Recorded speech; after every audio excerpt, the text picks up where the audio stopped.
காகத்துக்கு அப்படியே கதை சொல்றா பெரியாழ்வார் யசோதை. இங்க பாரு, நான் தலைவாரி விடுறேங்கும் போது அப்படியே என் மடியில படுத்துண்டு அப்படியே தலைவாரி விடுறதுக்கு காமிச்சுட்டே இருக்கான். அப்படியே காகத்தையும் வேடிக்கை பார்த்துட்டு இருக்கான்.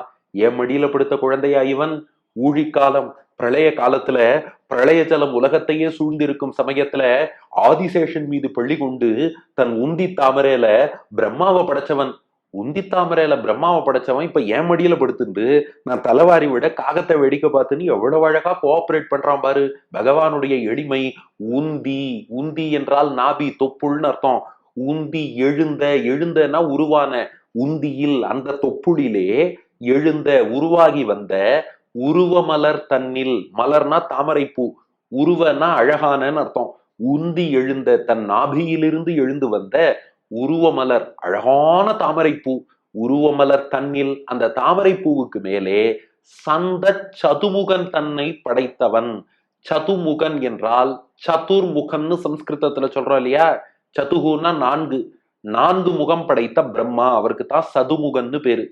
சந்த சதுமுகன், சந்தம்னா வேதம்னு அர்த்தம். சந்த சதுமுகன் என்றால் வேதத்தையே தன் அடையாளமாக கொண்ட பிரம்மா.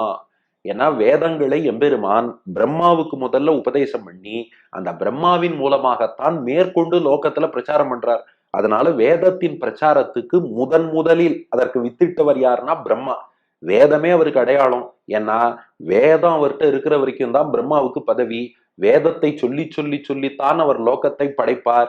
இப்படி வேதம் என்பது அவருக்கு பல வகையில உறுதுணையாக இருக்கு. சந்த சதுமுகன், வேதத்தையே தனக்கு அடையாளமாக கொண்டவராகிய பிரம்மா தன்னை படைத்தவன். அந்த பிரம்மதேவனை உந்தித்தாமரையிலே படைத்தவன், உருவாக்கியவன். உருவாக்கி நீ மேற்கொண்டு உலகங்களை எல்லாம் படைக்க வேண்டும் என்று நியமித்தவன். உந்தி எழுந்த தன் நாபியிலிருந்து உருவான உருவமலர் தன்னில் அழகான தாமரை பூவிலே சந்த சதுமுகன் தன்னை படைத்தவன். வேதத்தையே தன் அடையாளமாக கொண்ட நான்கு முகம் கொண்ட பிரம்மதேவனை படைத்தவன்.